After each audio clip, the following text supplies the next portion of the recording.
Hey there kids, welcome back to Sunday School. My name is Abigail. I am a teacher here at Community Christian Church of Moore Park, and today we're going to be talking about Jesus healing a man who is paralyzed or lame. What do you guys like to do on Saturdays? Some of you kids might be involved in a sport and maybe you play baseball, soccer, or football. Or some of you guys might just stay at home and maybe you guys watch movies all day. I don't know. I don't watch movies all day. I don't have time to do that. But some of you guys might do arts and crafts, and some of your parents might even work. Well, today we're going to be talking about something that Jesus did on the Sabbath in which he wasn't supposed to. The reason why is because the Sabbath is a day that the Jewish will take off and they are not allowed to work at all. It was just a day for rest. So today that's what we are going to be learning about, and we are going to be looking at Jesus' response to the Pharisees. So, but before we get into our story, I'm going to play a game with you guys. You guys are going to need to be focused on this ball and how many times I throw it up in the air. Okay, guys? So just watch me. I hope I can catch all of them each time, but we'll see if I can do that.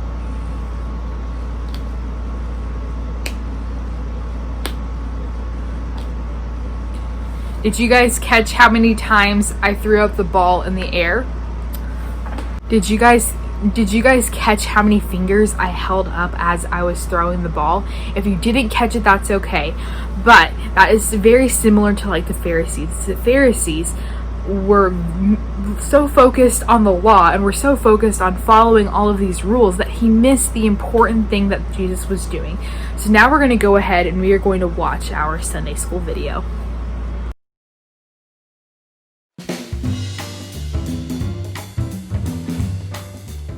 Jesus went to Jerusalem and stood by the pool of Bethesda. Many people were at the pool who were blind, lame, or paralyzed. Jesus noticed a man who could not walk. He had been lying there for a long time. Jesus asked him, "Do you want to get well?" The man answered, "Sir, I have no one to put me in the pool when the water is stirred up. Someone else always gets in before me." The man thought if he could get into the water, he would be healed.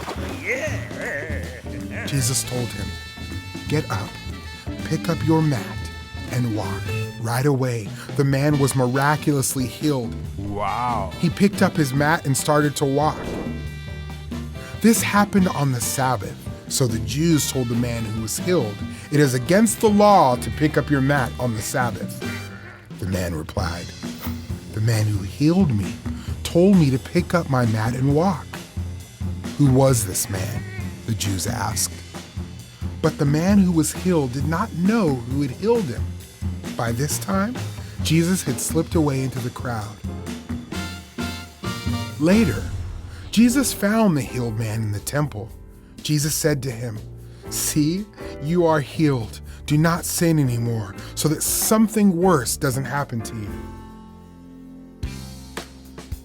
Then the man went to the Jews and told them that Jesus had healed him.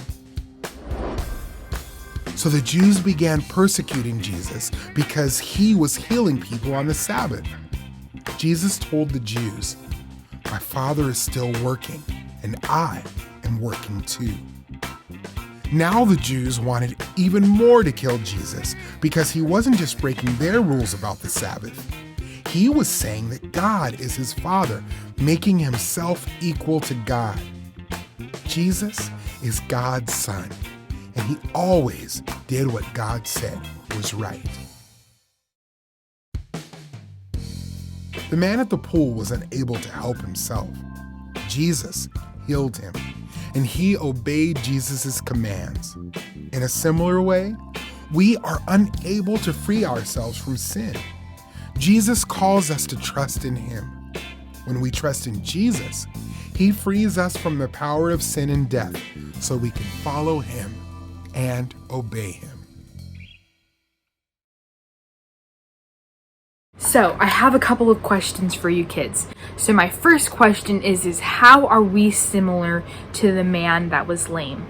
In my opinion, we are very much similar to him because in the Bible it says that when you sin and when you do something wrong, you are dead. And what happens when you're dead? You're not able to do anything. You can't get up and walk. You can't talk. You can't sleep. You can't stand. You just don't do anything because you're dead. And so they're saying that in the Bible, it says that when you are sinning, you are basically dead. And the thing that we're similar to this man is the man couldn't do anything. The man couldn't get up. The man couldn't walk. The man couldn't go to the water. But guess who helped him? Jesus did. And Jesus does the exact same thing for us. He helps us and cleanses us from our sin because of what he did. So my next question for you guys is, how can we gain salvation and healing from sin? Because like I said just prior, I said that we are dead because we are sinning. So how can we gain salvation? How can we gain an eternal life? And that, my friends, is through grace and through faith. Faith kind of means like you believe in something and you believe in what Jesus did. Just like the man, he had to trust what Jesus was saying. When Jesus said, get up and walk, the man had to believe and trust that that's what Jesus was saying. And we also need to believe within our hearts that Jesus is the Lord of our life and that he is going to guide us and that he is going to protect us. We need to believe that with all of our heart, mind, soul, and strength. In a lot of ways, we are a lot like the man that is sitting by the pool. We are not able to free ourselves from sin. The only way that we will be able to do that is if we believe and put our hope, trust, and faith in Jesus. And that's what I ask you guys to do today, is if any of you guys are watching this video and have never accepted Christ into your life and have never asked Jesus to come into your heart and have never believed what Jesus has done for you and that he saved you from sins, I encourage you guys to talk to your parents or reach out to us at our website. Ask your parents to help you, and that you guys will reach out to us and let us know that you have made that decision to follow Christ. And I'm going to tell you guys right now, it is the best decision that you guys will ever make. I have been following Christ for many years now, and it is one of my best decisions I have ever made, is to be free from sin and to be following Christ. So if you guys decide to make that decision, reach out to us and let us know, because we would be glad to hear that you have done that.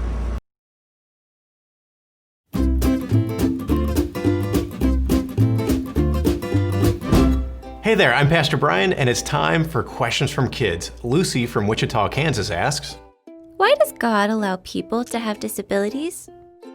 Lucy, that is a fantastic question. You know, it's one that is really important to me because I have a daughter with a disability. She has a limb difference. And so this is a question that my family has wrestled with for some time. And so I'm glad you asked it.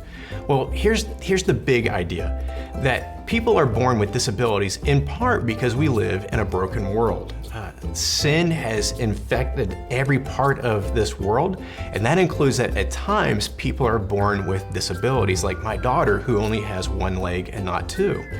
And so that's the real reason in a nutshell. But let me unpack that for a minute more, because I think this is really important. And this is something that we have really worked hard to communicate to my daughter and others. And it's this, that there are no accidents for God. That my daughter was knit together in the womb the way that God wanted her to be, and other people with disabilities are knit together the way God wanted them to be. Now, it's hard for us to understand this, but again, we remember everything God does is for his glory and our good. And so God has a purpose in disabilities. He's got a purpose in doing this. You know, we saw that in the story today with the man who was lame, that God used him to draw other people to himself. And so we see that God can use even disabilities, things that are really difficult. And we wouldn't want somebody to be born with a disability, but God can use even those difficult things in our lives to draw other people to him, to help us understand how good he is and how loving he is. And here's the wonderful thing, that Christ came to make everything wrong right again one day. And here's our hope. My hope is that one day my daughter will run in heaven with two legs when God has made everything right again. And so everybody who has a disability has that to look forward to, that God will make right all wrongs through Jesus Christ. So here's a question back for you. How can you show love to people of all abilities?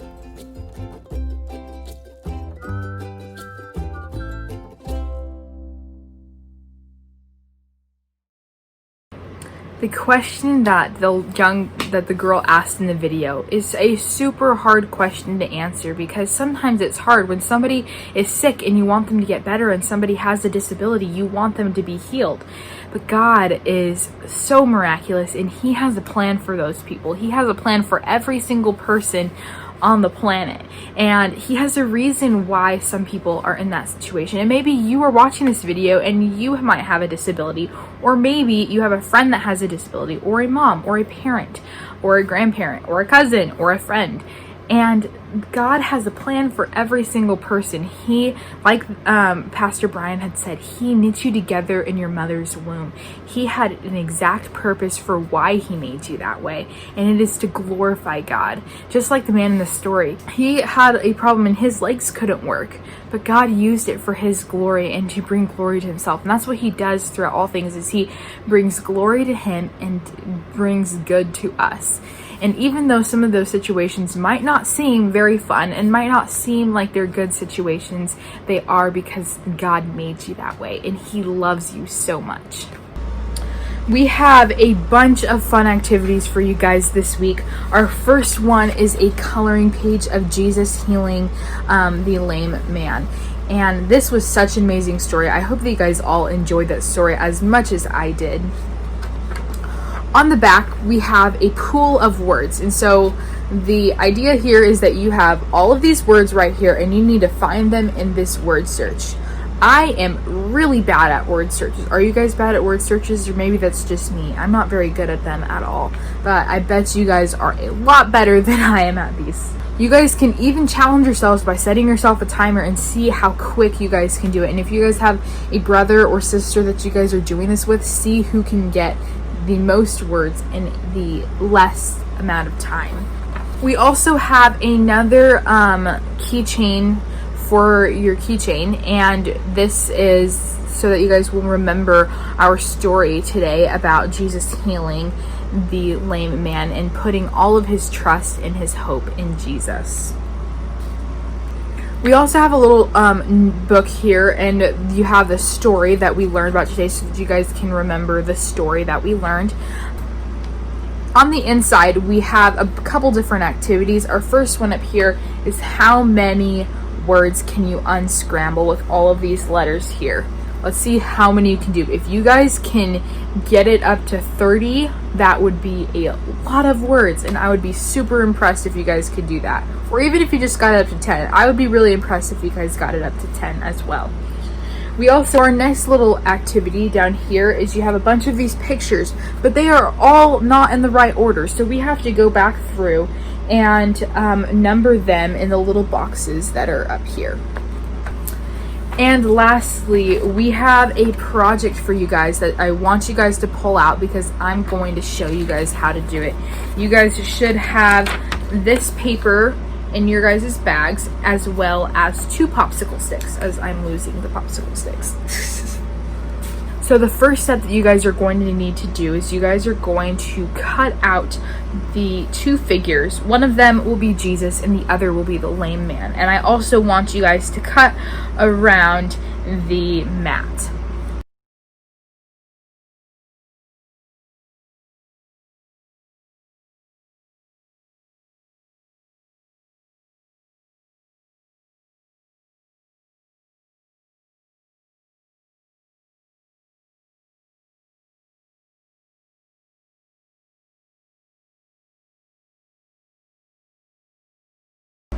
The next step that I want you guys to do is I want you guys to color your mat as well as your people.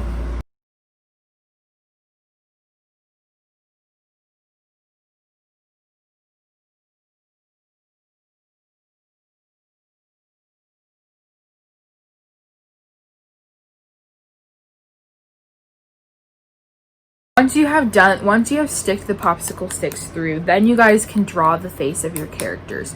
You guys are drawing Jesus as well as the man.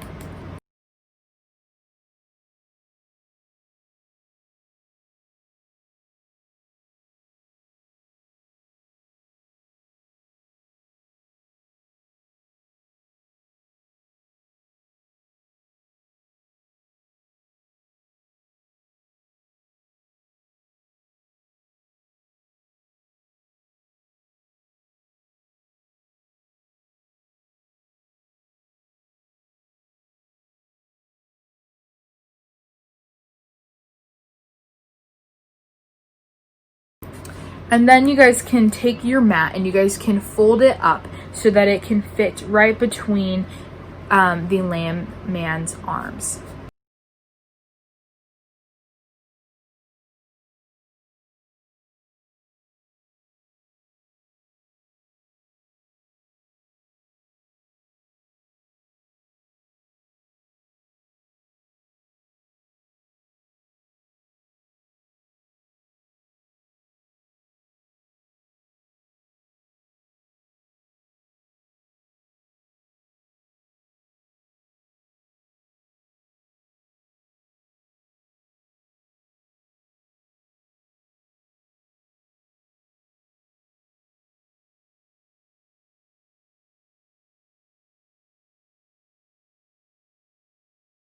That is all the activities for this week. I hope that you guys all have a great week, and I'm going to pray you guys out before we leave really quickly. Dear God, I thank you so much for all of these students that have come on and have watched this video today. I thank you for each and every one of them, and I pray that if any of them do not know you and have not believed in you, and that they would truly accept you into their hearts, and that you will bless them all this week. Amen. Thank you guys so much for watching, and I will see you guys all next week. Bye, kids.